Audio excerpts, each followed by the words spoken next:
पवन जी, राधे राधे महाराज जी। महाराज जी, मेरे मन में एक संशय बना रहता है कि इस संसार में जो दिखता है वो है नहीं और जो है वो दिखता नहीं। सही और गलत का चयन कर पाना बड़ा कठिन सा हो रहा है महाराज जी। ऐसे में महाराज जी समाधान दीजिए कि मतलब। समाधान तो साधना से होगा। जो दिख रहा है बिल्कुल सच्ची बात है, ये सत्य नहीं है, और जो सत्य है वो दिख नहीं रहा, यही माया का कार्य है। इस माया से हटने के लिए अध्यात्म में स्थित होइएगा तो संशय खत्म हो जाएगा। ना सतो विद्यते भाव, ना भाव विद्यते सता। सत्य का कभी अभाव नहीं है और असत की सत्ता नहीं है। जो आप कह रहे हो, जो दिख रहा है उसकी सत्ता नहीं है, जो सत्ता है जिसकी वो दिख नहीं रहा। इसीलिए साधना की जाती है कि हमारे अंदर ज्ञान दृष्टि प्रकट हो और उसे हम ज्ञान दृष्टि से जाने। जो दिख रहा है ये माया दृष्टि है।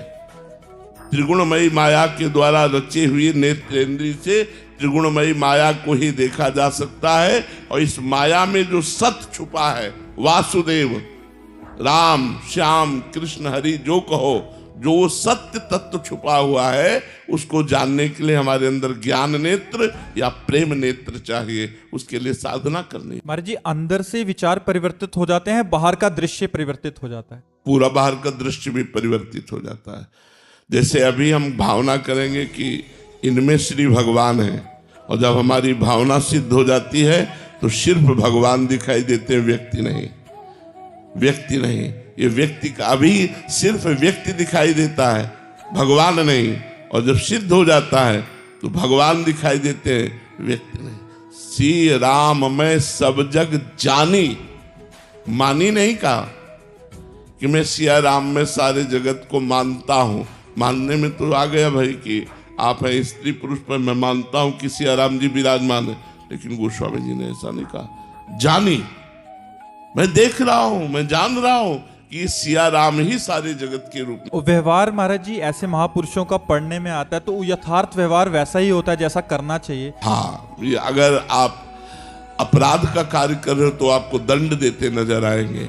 जैसे हमें तो भावना करनी है, विपक्ष में भगवान श्री कृष्ण अर्जुन भीष्म जी के हैं, तो भीष्म जी जब बाण मारते हैं तो रथी और सारथी दोनों को मारते हैं।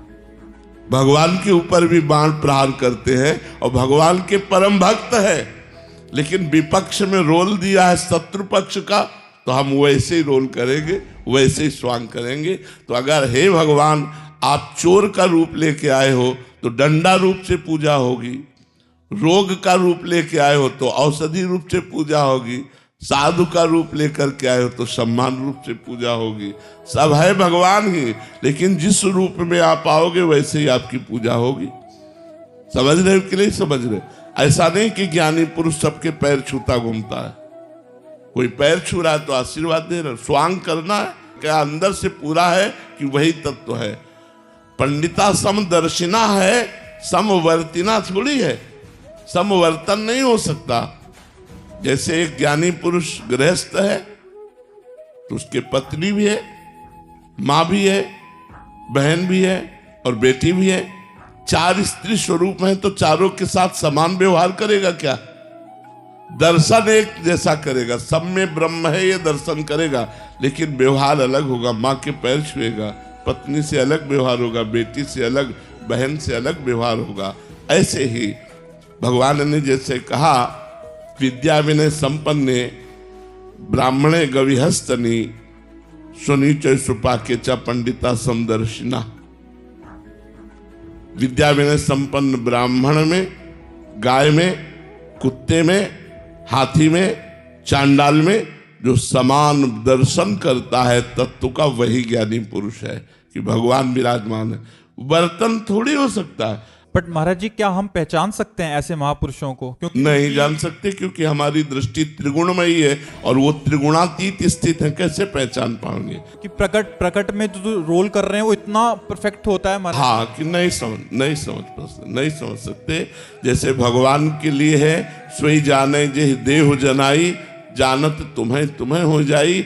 ऐसे महापुरुषों के लिए ब्रह्मविद ब्रह्म ही भवति, क्योंकि ब्रह्म स्वरूप में स्थित है। वो अपना परिचय खोल दे आपके सामने तो आप जान सकते हो इतने बड़े महापुरुष। अगर वो परिचय छुपा ले और रोल करते रहे, केवल स्वांग करते रहे, तो आप जान ही नहीं सकते, आपको बिल्कुल साधारण पुरुष जैसे लगेंगे। जी ऐसे में उनकी आंतरिक स्थिति क्या होती है जब गुस्से वाला रोल है तब, या किसी से प्रेम पूर्वक? एक रस रहती है। एक रस क्या होता है महाराज जी? एक भगवदानंद।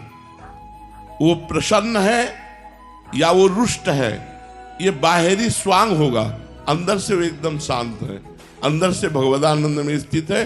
प्रसन्नता में उनका हृदय खुश है और क्रोध में उनका हृदय जल रहा है, ऐसा नहीं होता।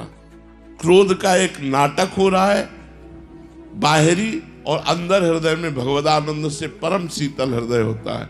अगर हृदय में परिवर्तन पड़ गया तो सिद्ध काम हुए। हृदय में परिवर्तन नहीं पड़ना चाहिए, बाहरी क्रियाओं का परिवर्तन देखने को मिलेगा, लेकिन अंदर से उनकी स्थिति में कोई परिवर्तन नहीं। जी हम तो प्रकट में देखते हैं कि वो हंस रहे हैं और उनकी भौं चढ़ी है, दोनों में महाराज जी फिर। हाँ, ये स्वांग है ना, तो स्वांग में नाटक करने वाला जानता है तो स्त्री का वो नाटक करेगा, लेकिन उसको पता है मैं स्त्री नहीं हूं। ऐसे ही क्रोध करते हुए भी वो ब्रह्म प्राप्त महाभागवत जान रहा है कि मैं केवल स्वांग कर रहा हूं, मैं उसमें स्वयं में लिप्त नहीं है। तो वो स्वांग भी बहुत अच्छी तरह होगा, लेकिन अंदर से बिल्कुल क्रोध नहीं होगा, क्रोध का स्वांग होगा। वो हर एक आदमी चंदन लगावे, एक आदमी थप्पड़ मारे, दोनों के प्रति समान भाव, वही तो सिद्ध पुरुष है, वही भगवत प्राप्त पुरुष है, जिसके हृदय में थप्पड़ मारने पर जलन नहीं हुई, चंदन लगाने पर शीतलता नहीं हुई। एक रस भगवदानंद में स्थित वही ब्रह्म प्राप्त महापुरुष है। महाराज जी उनकी तरफ से तो कोई प्रतिक्रिया होती नहीं है, प्रकट में भले हो जाए, बाद में कोई भी कि इसका बुरा हो, ऐसा तो होता नहीं सामने वाले का। बट इधर से अगर व्यवहार गलत हो जाए तो बुरा हो जाएगा, तो बुरा हो जाएगा। जैसे हाँ, जैसे कपिल भगवान परम ज्ञान मूर्ति है, सांख्य योग के आचार्य हैं, तो वो कभी किसी को साप या भस्म कर सके ऐसा संभावना ही नहीं, क्योंकि ब्रह्म प्राप्त महापुरुष ब्रह्म ही है, भगवान के अवतार हैं। लेकिन सगर के 60,000 पुत्रों ने उनका अपराध किया तो भस्म हो गए। उन्होंने अपनी दृष्टि से भस्म नहीं किया, उनकी तो ब्रह्म दृष्टि है, उनके अपराध ने उनको भस्म कर दिया। तो अगर ऐसे ब्रह्म प्राप्त भगवत प्राप्त महापुरुषों का अपराध किया जाए तो सर्वनाश कर देगा, वो साप दे या न दे। अगर वो साप देते हैं तब तो हमें बचा लेते हैं, अगर वो साप दे दे तो हमें बचा लेंगे, क्योंकि वो साप देंगे तो उनको वरदान भी देना होगा। उनका हृदय ऐसा है, मानेगा ही नहीं। अगर वो दंड विधान कर दे तो बचा लिया, और अगर वो चुप हो गए, दंड विधान नहीं किया, तो फिर तुम्हारा सर्वनाश हो जाएगा। जैसे भगवान देवर्षि नारद जी नलकूबर मणिग्रीव को साप दे देते, जा वृक्ष योनि को प्राप्त। अब वो चरणों में गिरा के महाराज जड़ योनि में, तो उन्होंने कहा बनोगे तो वृक्ष ही, लेकिन नंदालय के यमलार्जुन नाम के वृक्ष होगे, और तुम्हें भगवान श्री कृष्ण का सानिध्य प्राप्त होगा, स्पर्श प्राप्त होगा, दर्शन प्राप्त होगा, तुम्हारा संभाषण होगा भगवान से। निहाल कर दिया। तो महाराज जी ऐसे महापुरुषों का संग से मतलब लाभ तो है ही है, बट ऐसे संग कैसे किया जाए, क्योंकि वो तो आग के समान है, कुछ भी जला देंगे ऐसा। तभी भगवान से प्रार्थना करनी चाहिए कि हमको साधु संग की क्षमता दीजिए। जब द्रवहि दीन दयालु राघो तो साधु संगति पाइए।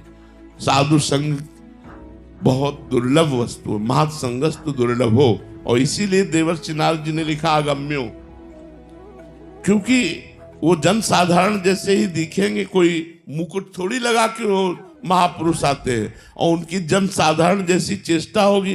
तो महापुरुषों की बाह्य चेष्टा से हम बिल्कुल नहीं जान सकते कि ये महापुरुष हैं। वो जनाने तब पता चले, नहीं तो एक सांसारिक दृश्य जैसा ही रहता है। केवल बाहरी त्याग वैराग्य की बात हम देख सकते हैं, उनकी स्थिति की बात हम नहीं देख सकते। बहुत बहुत मतलब संतों की कृपा भगवान का साक्षात्कार कराने में समर्थ है, लेकिन संतों की कृपा बिना भगवान की कृपा के प्राप्त नहीं हो सकती, ये पक्की बात है। जब भगवान कृपा करते हैं तो संतों की कृपा प्राप्त होती है, अन्यथा भैया बिल्कुल ऐसी लीलाएं रहती हैं कि जब वो पधार जाते हैं तब उनकी जीवनी पढ़ के लोगों को लगता है वो ऐसे महापुरुष थे, और जब जीवित सामने होते हैं तो माया पर्दा डाले रहती है, जानने में नहीं आता कि अरे ऐसे भी महापुरुष है। वो तो जब जीवनी पढ़ी जाती है, वो पधार गए होते तब लगता अच्छा ऐसे महापुरुष थे। तो हमारा भारत देश सदैव ऐसे ब्रह्म ऋषियों से पूर्ण रहा है, अब भी हैं, आगे भी रहेंगे। भगवान की सृष्टि कभी खाली नहीं रहेंगे, पर भगवान कृपा करे तो संयोग हो ऐसे महापुरुषों से, और उनसे हम कुछ ले पावे इतनी हमें सामर्थ्य भगवान दे। महाराज जी, एक बार आपने बताया था कि एक आचार्य कोटि के महापुरुष सिद्धावस्था के होते हैं, एक परमहंस जो अवधूत स्थिति वाले, तो अवधूत स्थिति वालों का अनुसरण नहीं किया जा सकता, उनसे हमारी हानि हो जाती है। हाँ, बहुत हानि। हाँ था। और एक साधक कोटि से सिद्ध हुए हैं, और आचार्य कोटि और गुरु, हाँ, उन्हीं की बात हमें समझ में आएगी। आज अवधूत जो शरीर शुद्ध भूले हुए आचरण कर रहे हैं वो तो अनुकरणीय नहीं है, लेकिन जो साधना से सिद्ध हुए हैं और उनकी जो बात हम आचार्य कोटि की है, उन्हीं से ज्यादा जगत मंगल होता है। ज्यादा जगत मंगल आचार्य कोटि के महापुरुषों से होता है, जिनका आचरण शास्त्र सम्मत हो, बड़ा पवित्र व्यवहार, शास्त्र सम्मत उपदेश। जो अवधूत कोटि के खान पान और उनका व्यवहार, वो तो समझ में ही नहीं आएगा कि किस कोटि के महापुरुष है। जैसे जड़ भरत जी को इतना बड़ा सत्संगी जो कपिल भगवान से सत्संग करने जा रहा था, राजा रघुगण नहीं पहचान पाया, और पालकी में जोत दिया इतने बड़े ब्रह्म प्राप्त महापुरुष को। वो तो जब कृपा करके उन्होंने अपने को जनाया तो वो जान पाए कि इतने बड़े ब्रह्म प्राप्त महापुरुष श्री जड़ भरत जी महाराज हैं।